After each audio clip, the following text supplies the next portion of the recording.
Les damos la bienvenida a un episodio más de Mundo en Corto. El día de hoy estaremos hablando de la pirámide y el autoestima. Diana, ¿cómo estás? Estoy, creo que es el primer día que no contesto. Muy bien, muy contenta, muy emocionada, porque hoy llegué aquí muy enfadada por otros temas. Discutir temas sociales es mucha chamba, de verdad. Procuren el autocuidado antes de sentarse a discutir de un tema de política o sociedad con quien sea, porque pues de repente hay gastritis. Pero pues el tema de hoy va a estar muy interesante. Eso sí me alegra que vamos a tocar un tema igual de importante como todos los que nos rodean, pero urge. Ahí me volví a escuchar.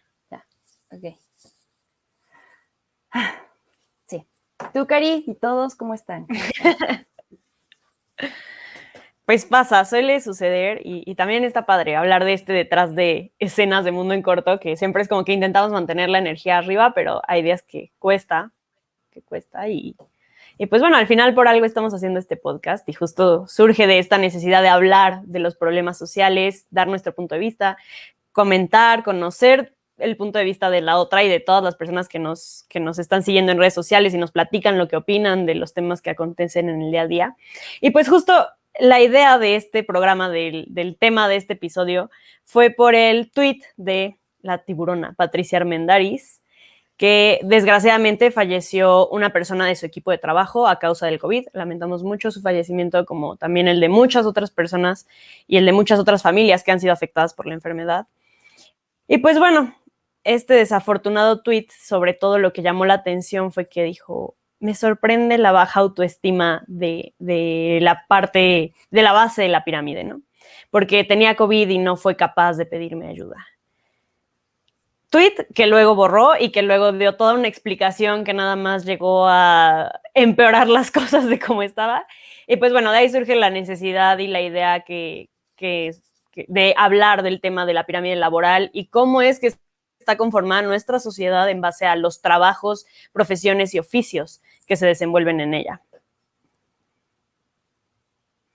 Súper, sí, creo que a todos, o sea, nos dio mucho de qué hablar, los memes no paraban, los chistes y los comentarios sarcásticos estaban al por mayor, porque, a ver, seamos realistas, Patricia Armendariz es como tal una tiburona y antes que nada es una súper empresaria y si bien es una empresaria que se jacta de ser preocupada por la sociedad, comprometida con la sociedad, socialmente responsable, con ese tipo de comentarios sí te salta a pensar, ¿y qué tal si no lo fuera?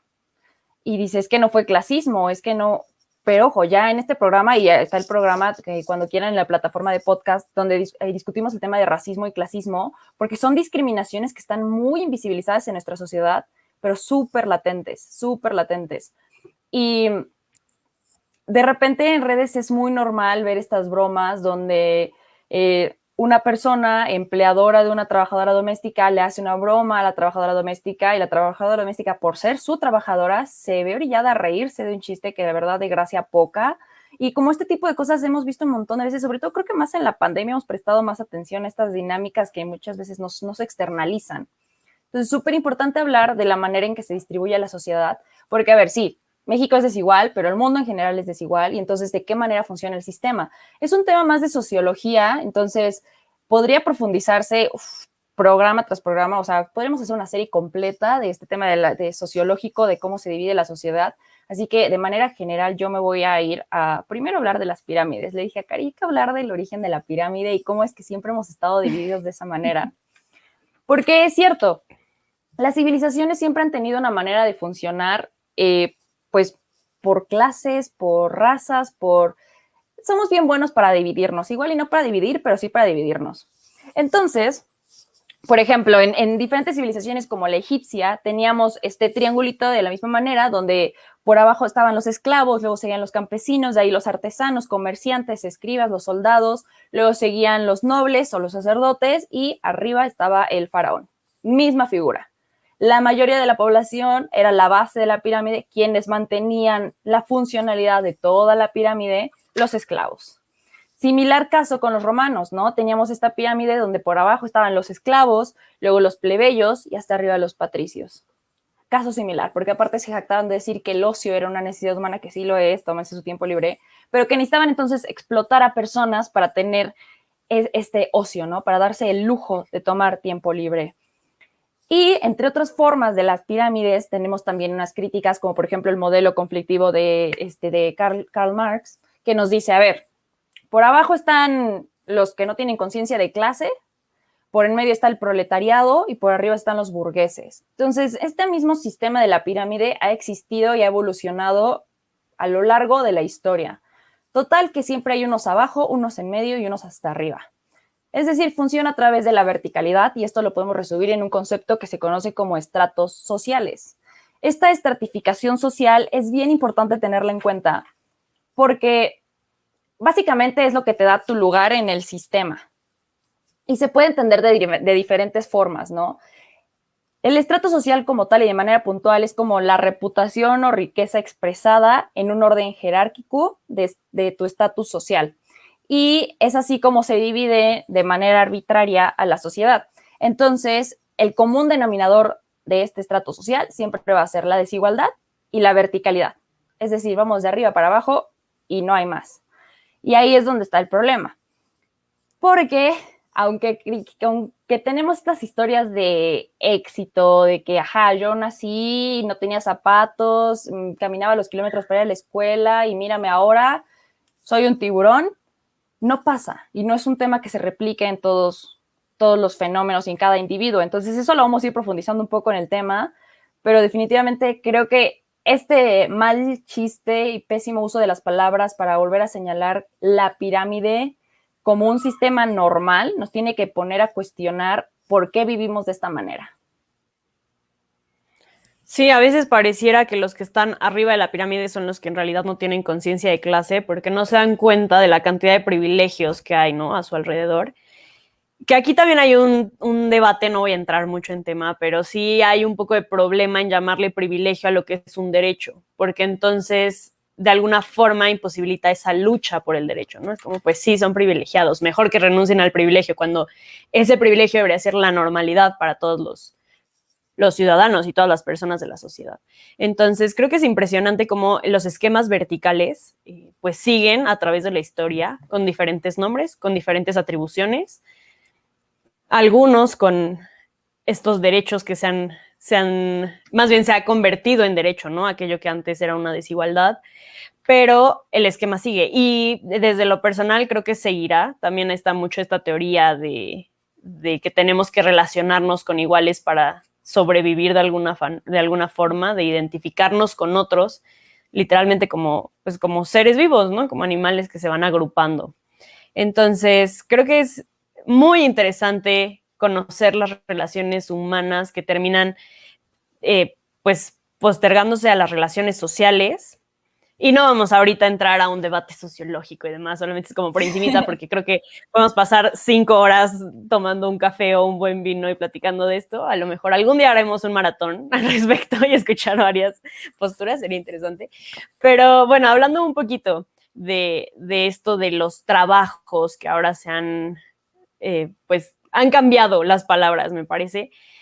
Creo que todavía hay muchos trabajos precarios, muchos trabajos que si bien no son esclavitud, sí podría representar un tipo de explotación si hacemos alusión a esta relación entre las horas que se trabajan en comparación con el sueldo que se obtiene de ese trabajo y sobre todo la dignificación que tienen o no tienen algunos trabajos. Entonces, creo que es interesante, ya habíamos platicado en el episodio de ambulantaje, pues identificar el número de estadísticas en nuestro país de personas que no tienen acceso a lo mínimo de derechos humanos y de derechos humanos que de alguna forma se traducen en esta pirámide de Maslow, que mencionaba que lo primero es pues saciar de alguna forma las necesidades básicas, ¿no? Alimento, casa, vestimenta.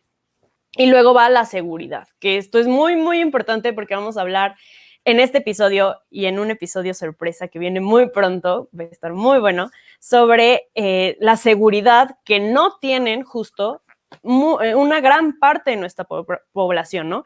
Específicamente las trabajadoras del hogar, a aquellas personas que mucho tiempo se le ha denominado de con palabras terribles que hasta la fecha siguen sonando y que a lo mejor están tan interiorizadas que nos ha costado modificarlas, pero pues simplemente ellas representan 2.3 millones, son 2.3 millones de personas de nuestra sociedad, de las cuales el 98.3% no tienen acceso a un seguro social. Y entonces regreso a esto que comentaba la pirámide de Maslow, donde es la segunda base a cumplir, por así decirlo, tener seguridad en tu trabajo, tener seguridad en que, sobre todo en estas circunstancias con pandemia, pues que si te llega a pasar a lo mejor lo básico, puedes llegar a tener acceso, ¿no?, a un servicio de salud. Y la realidad es que no se cumple. Dejemos ya de lado pues, los siguientes niveles de la pirámide, que sería la afiliación, el reconocimiento, la autorrealización, que ya es como esta parte del ocio que comentabas tú, ¿no? De sentirte realmente realizado con el trabajo y la profesión que realizas día a día. Pero ni siquiera llegamos al segundo nivel con una población enorme en nuestra sociedad.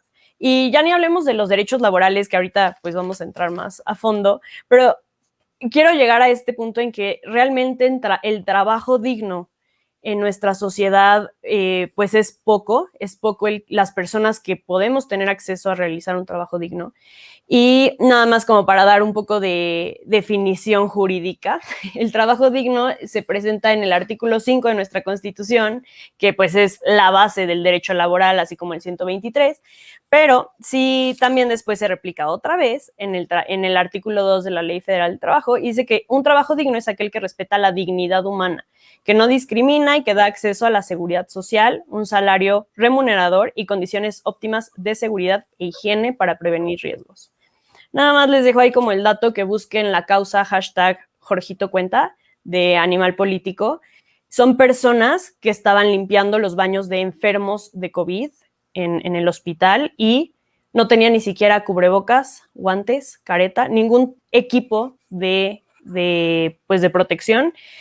Y cuando Jorgito dijo esto a los medios de comunicación, a las semanas lo corrieron. La razón todavía no se sabe, por supuesto que nada de indemnización y mucho menos, ¿no? La razón oficial no se sabe, la razón que seguramente todos advertimos es por haber denunciado las posibilidades en las que él estaba. Una persona de 60 años, población de riesgo, y que cuando él pidió el cambio a áreas administrativas para no estar expuesto en mayor medida a este virus, le dijeron, ok, te descontamos de tu salario, lo cual implicaba una reducción de 600 pesos aprox de los 3,000 pesos que ganaba al mes. Entonces, pues bueno, ahí nada más como el dato para darnos cuenta de las circunstancias de cómo está viviendo la gente en nuestro país, como no todos están arriba de la pirámide. Qué coraje. O sea, creo que no hay manera de no enojarse con ese tipo de historias. Y lo peor del caso es que muchas veces no somos conscientes de que se replica en todos lados.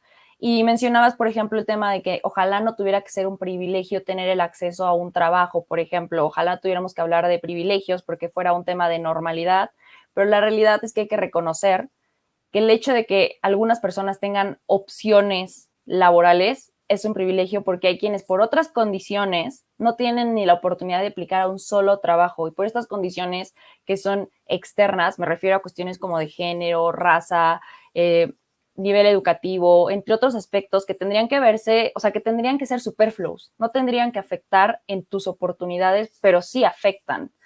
Y en este mismo sentido, es bien importante hablar de un concepto que creo que Cari y a mí nos tiene muy emocionadas, que es el de movilidad social. Con esto es muy interesante entender que son diferentes las dimensiones que tenemos que estudiar para saber qué oportunidades existen de que una persona logre más o, para empezar, que pueda aspirar a más, que son cuestiones como, pues ingreso, educación, ocupación, riqueza, movilidad y movilidad subjetiva, por ejemplo. La movilidad como tal, de manera puntual, y estoy segura que Cari va a complementar todo esto excelente, es como este cambio que se experimenta en los miembros de la sociedad en su posición de estructura socioeconómica. Ya platicamos que existe esta pirámide. Al parecer, pues las pirámides están en todos lados, ¿no? Es de arriba para abajo. Y entonces, la movilidad hace referencia a las oportunidades que existen para el individuo o a las condiciones que existen para los individuos de pasar de un nivel a otro. Y existe la movilidad horizontal o la movilidad vertical. La movilidad horizontal es aquella que se cambian solamente de posición, pero en un mismo estrato. Llámese, por ejemplo, los clase media ahora está mejor codeado que antes. Ahora tiene mejores contactos que antes, pero sigue siendo clase media, por decirlo de una manera muy vaga y que se pueda interpretar de manera muy sencilla. Y, por ejemplo, la movilidad vertical es esto que significa pasar de ser clase media a ser clase alta. Es un paso ascendente o incluso puede ser descendente. Antes eras clase alta y resulta que perdiste muchísimo tus recursos, mal invertiste, tuviste problemas, te desfalcaron, mil cosas, y entonces ahora eres clase media, ¿no? Y también la movilidad se mide ya sea como movilidad absoluta, que habla de comparar niveles de vida, o sea, hay, de nuevo, parece muy redundante, pero es una manera de medirlo. Están los que ganan más, los que ganan menos y los que ganan más o menos y que están al día, por ejemplo, es una manera de verlo. Y está la movilidad relativa, que este es un caso muy interesante porque son lo que conocemos como las excepciones. Este describe las oportunidades con las que cuentan las personas con orígenes distintos para alcanzar determinados destinos. Aquí entran estas historias que conocemos, como que, voy a repetir lo que dije un poco más al principio, nací en la precariedad, en situación de pobreza, le eché ganas y mírame ahora. Estoy por muy arriba, o sea, soy la excepción a la regla. Nací en pobreza y no me quedé en pobreza. Sucede, sí sucede, estadísticamente son muy pocas las posibilidades de que estos fenómenos sucedan. Pero entonces el concepto que tenemos que quedarnos en mente es que la movilidad social es lo que describe todos estos fenómenos y es muy importante entenderlos porque hay centros que se dedican, hay think tanks que se dedican totalmente a estudiar las variables, los números, las cifras y analizar a la sociedad para entender de qué manera sí funciona esta movilidad social. Sí, creo que hay que diferenciar, o bueno, al menos así lo veo en mi cabeza, la parte que nos toca como individuos, que nos toca tal vez como sociedad desde un punto de vista antropológico y este amor a la vida o filantrópico, no sé cómo tildarlo, ¿no? Y lo que le toca al Estado. Entonces, en la parte filantrópica, claro que es como, sí, hay que despertarnos temprano y hay que trabajar y estudia y si estás teniendo una educación, pues échale ganas y demás. Pero claro que entendiendo estas diferencias, ¿no? Que a lo mejor donde tú y yo estamos paradas no es el mismo lugar donde podrá estar parado a lo mejor una chica de la Sierra de Puebla. Y no va a ser lo mismo decirle a ella, ay, ¿por qué no le estás echando ganas? Pues nada más porque tiene que caminar 4 horas para llegar a su telesecundaria, ¿no? Cuando todavía había, ahorita ni siquiera probablemente tenga acceso a una educación porque no tiene los medios para conectarse vía internet. Entonces, ok, como individuo y como sociedad, si tengo los recursos y estoy en la situación, y a lo mejor sí puedo compararme de alguna forma con alguien que está en el mismo escalón que yo, decir, pues yo sí le estoy echando ganas y esta persona no. Y claro que esto en algún momento va a repercutir en mis oportunidades laborales, por ejemplo, mis accesos a una beca, etcétera. Pero no me puedo comparar con aquella persona que está un escalón mucho más abajo o mucho más arriba, porque no va a depender únicamente de esa persona. Y ahí es donde entra el Estado, donde es como, ok, si ella no puede llegar al escalón donde yo estoy, a ti, Estado, te corresponde dar esas posibilidades y esas oportunidades o esos medios para que podamos tener el mismo nivel de educación y de muchas otras cosas, ¿no? En las que se repercute. Pero pues ha sido un problema porque también a veces se basa únicamente, por ejemplo, en el salario mínimo, que es un tema también para abordar y para profundizar muchísimo, pero nada más como mencionando así a grosso modo, sí con el nuevo gobierno aumentó el salario mínimo, un porcentaje considerable. Actualmente está en 213.39 en la zona libre de frontera, por ejemplo, Mexicali y, bueno, pues municipios, ¿no? De la frontera norte y frontera sur. Y en el resto del país varía, pero el promedio está en 141.70. Hay una tabla de 61 oficios y 61 pues actividades, no incluye profesiones tal cual, pero dentro de estos oficios está, por ejemplo, zapatero, albañil, yesero. Recientemente agregaron a las trabajadoras del hogar y a los trabajadores campesinos. Y pues bueno, les digo, o sea, esto ya varía dependiendo cada uno, siendo el más bajo 142.51 pesos salario mínimo y el mayor de 333 pesos más o menos, pero ese es para reporteros y, o sea, a ver si me voy a explicar bien, del 141 varía al 160 pesos más o menos y luego ya da un salto al 300, o sea, no hay salarios de 250 pesos, por así decirlo. Entonces, pues bueno, esta tabla es muy interesante por si tienen interés, nos pongan salario mínimo, ya les sale la página de gobierno y ahí viene toda la tablita para que vean más o menos en cuánto está. Pero no basta con el salario mínimo y eso es a lo que platicaba hace ratito. Hace falta muchas otras prestaciones laborales, que a lo mejor nosotros estando en una clase media, por así decirlo, pues también lo pensamos, ¿no? Porque una vez yo escuchaba a una persona en una ponencia que decía, bueno, es que el salto a la pobreza no es un salto así estratosférico como a veces parece con las estadísticas. O sea, a veces es una línea divisoria, o sea, una línea, perdón, muy delgada, la que divide a una persona de clase media con una persona de clase baja y que a lo mejor va a depender de un mes, del sueldo de un mes, esta diferencia. Entonces, muchas veces como clase media dices, pues es que si yo le doy prestaciones laborales, por ejemplo, a una trabajadora que viene a hacer la limpieza a mi casa, pues a lo mejor yo no tengo ese dinero para darle esas prestaciones, o sea, tampoco es que me sobre, ¿no? Pero vuelvo a lo mismo, son condiciones mínimas de un trabajo digno y un trabajo que eso es la importancia, ¿no? O sea, claro que es importante la autorrealización y demás, pero insisto, el segundo nivel es la seguridad. Si no tienen seguridad, olvidémonos de todo lo demás. Entonces, pues creo que sí, también me enoja mucho. Es que sí, de verdad es como muy frustrante ver que, sobre todo creo que, por ejemplo, lo discutimos aquí, que estamos apenas en esta etapa de ingresar al campo laboral y ver un poquito como las ofertas y todo. Y dices, como sea, de repente vas a decir, tengo un título que me respalde, ¿no? O sea, tengo algunas credenciales para pedir un trabajo. Porque de nuevo tuve las posibilidades y las oportunidades y tuve los derechos que deberían ser garantizados de tener una educación, de tener una buena alimentación, de mil cosas que me ponen en una posición que en nuestro país parece privilegiada para poder pedir un empleo. Pero hay gente más arriba, que se las jacta de decir, voy a explotar a mis trabajadores pagándoles una minucia, lo mínimo, porque hay necesidad. Entonces, con lo mínimo se van a aguantar y dándoles lo mínimo, yo me hago más rico. Esa es la función de la pirámide.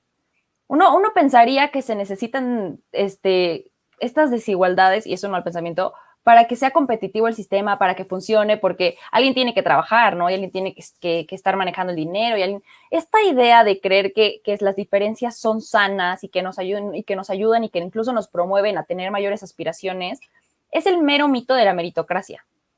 Creer que el avance y el progreso es una chamba individual es ser súper simplista y reducir todos los problemas estructurales que nos rodean a nada, porque falta más visión para entender que el hecho de que hoy estés tú aquí parado no fue solo. El hecho de que mañana estés parado en un trabajísimo que te dé las 1000 prestaciones no fue algo que lograste por tu propia cuenta. Es más real como este dicho que tenemos de es que no nací en cuna de oro o es que naciste en cuna de oro, porque es más probable que el mérito de los ricos, o más bien el logro de los ricos es haber nacido ricos. Ya tienen los contactos, ya tienen los recursos, ya tienen las herencias. Nacen con la posibilidad de solamente administrar, no con la necesidad de ganarlo. Y entender esto, si a veces es un complejo, es de verdad entrar muchísimo debate. Es cierto. Sí, no, muchas veces pasa, hay estudios que comprueban que son las terceras generaciones de las familias quienes tienden a desperdiciar o a perder o a maladministrar los recursos porque justamente no se vieron en la necesidad de ganárselos. Entonces, aprender esto sí es muy curioso. Y, por ejemplo, no era tanta broma, sí era un poco real. Sí, parece chiste, pero no es tan chiste. Y, por ejemplo, en alguna materia vimos todo un semestre de estudiar qué es la justicia, qué es la libertad, qué es esto y el otro. Y hay un autor que de verdad les invito mucho a conocer, que es John Rawls, quien te va a decir que el principio de justicia se tiene que atender desde un velo de la ignorancia. Es decir, la toma de decisiones tendría que tomarse sin considerar cuál es tu pasado, cuáles son las posibilidades que tienes en tu pasado y sin entender cuál es tu privilegio, para que entonces tomes las decisiones de manera en que digas, si yo estuviera parado en otro lado, ¿qué decido para que no me afectara? Es decir, por ejemplo, los impuestos, por ejemplo, las condiciones para tomar un crédito, mil cosas que dices, si yo no tuviera la posición que tengo hoy, ¿decidiría de la misma manera sobre las oportunidades de otro? Y esto va para los legisladores más que nada, para los gobiernos. Si tú supieras que la carencia de oportunidades te hubiera negado el acceso a la educación, ¿decidirías entonces construir más carreteras en vez de más escuelas? Entonces es todo un debate así filosófico de qué es mejor para la sociedad y no qué es mejor para ti Sí, como individuo, porque al final de cuentas me se dejó trata del bien pensando común. mucho. Sí, no, o sea, tengo un profesor Mi que cabeza está como... nos debrayó mentalmente todo un semestre a cuestionar y qué es justicia y por qué nos importa que las cosas sean justas. Sí, sí es un show definitivamente. A mí me causa mucho conflicto entender que hay bastante chamba que hacer, que al final de cuentas quizá no nos toca a nosotros aquí, escuchas aquí, nosotras como podcasters, le toca la chamba a quienes tienen los asientos ya para decidir. Y el problema es que no lo van a hacer porque se aprovechan y se benefician de esas desigualdades. Y lo vemos normal. Creemos que está bien. La movilidad social tendría que ser accesible, tener la oportunidad de avanzar y crecer tendría que ser accesible, pero no lo es, porque hay más carencias que oportunidades. Sí. Qué fuerte comentario el último que realizas. Como dices, o sea, deberíamos de tener esas necesidades básicas, esas situaciones pues cubiertas, para que entonces sí nos pudiéramos enfocar en, ok, me despierto a las 5 de la mañana, medito para tener felicidad el día de hoy, no tratar a nadie mal y luego estudiar todo lo que quiero estudiar. Y, o sea, sería ideal, pero no es la realidad de muchas personas, no es la realidad de la mayoría de nuestro país. Y duele mucho que las personas, insisto, que están hasta arriba, no lo vean de esa manera, ¿no? Las personas como, en este caso fue Patricia Armendariz, pero no es la primera ni será la última, que se les olvida todo eso, ¿no? Se les olvida todas las circunstancias por las que puede atravesar una persona que está, entre comillas, en la base de la pirámide y piensan que únicamente es baja autoestima el no tener acceso a lo mejor las oportunidades que ella o muchas otras personas en el poder, como es por ejemplo Andrés Manuel López Obrador, pudiera tener a la hora de enfermarse de COVID, ¿no? Y entonces se les va esta empatía, se les va el daño que está ocasionando la pandemia en nuestra sociedad principalmente, porque es lo que está sucediendo en el momento, y únicamente se basan en, ay, pues, ojalá se quieran un poquito más. Y es como, no es eso. Pero pues es esto lo importante, ¿no? No es lo único, queda mucho trabajo por hacer, quedan muchos puestos por tomar para justo hacer estas decisiones que sean tomados por esas personas que han vivido esas realidades e ir cambiando. Pero pues lo que nos queda a nosotras o lo que está en nuestras manos es seguir informándonos, cuestionándonos aquello que a lo mejor nos han enseñado toda la vida y decir, bueno, ¿y por qué yo estoy aquí y esa persona no puede estar aquí? ¿Qué me rodea más allá de mi suerte o mi lo que quieras, que me hace a mí tener una posición que otra persona no va a poder alcanzar, ni ella, ni todas las generaciones que vengan abajo, ¿no? Y poco a poco, pues ir haciendo este cambio social y también obligando o exigiendo a las autoridades a hacer el cambio, que ese es el tema y doy aquí pie para lo siguiente, ya para concluir, del episodio que vendrá muy pronto, en próximas semanas, no es el próximo episodio, pero en próximas semanas, sobre esta exigencia a los derechos laborales mínimos de las trabajadoras del hogar, que comenzó justo así, como un coraje de por qué esas personas no pueden tener estas posibilidades y afortunadamente pues ya se convirtió en legislación, ahora hay que convertirlo en realidad.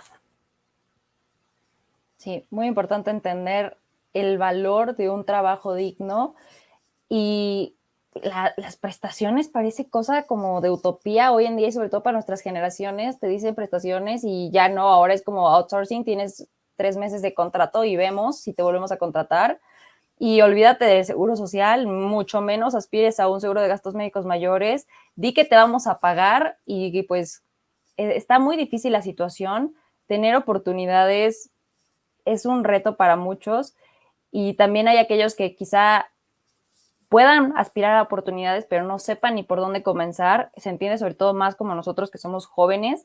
Entonces, aquellos que tengan la manera de emplear, de generar empleos, que sean condiciones dignas y aunque el dinero importa mucho, no solamente es el dinero, también es el ambiente seguro, el sano, el trabajo en equipo, la probabilidad de crecer profesionalmente y personalmente, la libertad de expresarse en un trabajo, muchísimas variables que quizá no vemos más allá de un cheque o de la nómina, pero que sí importan.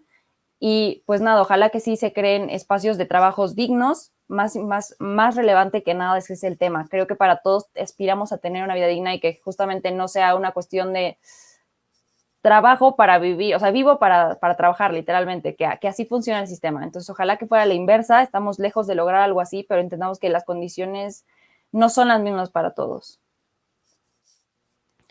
Así es que, por cierto, ojo con sus derechos laborales, se me pasó, pero vamos a dedicar un episodio también a eso. Nada más chequen que les den su salario mínimo, que les den sus prestaciones vacacionales, que les den sus aguinaldos y muchos otros temas. De acuerdo a la ley, no está tan difícil de entender. Échenle una...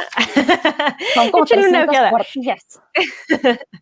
No, y el tema del outsourcing, ¿no? Que justo lo mencionabas, también salió esta reforma de que se va a quitar el outsourcing en teoría para proteger las prestaciones laborales. Desde mi punto de vista es más una reforma fiscal y es una más estrategia para seguir recaudando mayor impuesto que después no se hace nada con él, o tal vez sí, depende de tu perspectiva, desde mi punto de vista no. Pero bueno, ya, esos son temas que quedarán al aire. Y pues nada, les damos las gracias por acompañarnos, los invitamos a que nos sigan en nuestras redes sociales, estamos súper activas con muchas nuevas secciones, con muchas nuevas ideas. Viene este 13 y 14 de febrero un post y una entrevista increíble sobre amor romántico, también Mundo en Corto, como bien lo saben, es de cuestionarnos todo el tiempo todo aquello que según ya era una realidad y estar constantemente preguntándonos y desconstruyéndonos, construyéndonos, conociendo nuevas cosas. Entonces, pues les invitamos a que nos escuchen, a que nos compartan y pues nada, muchas gracias, Diana.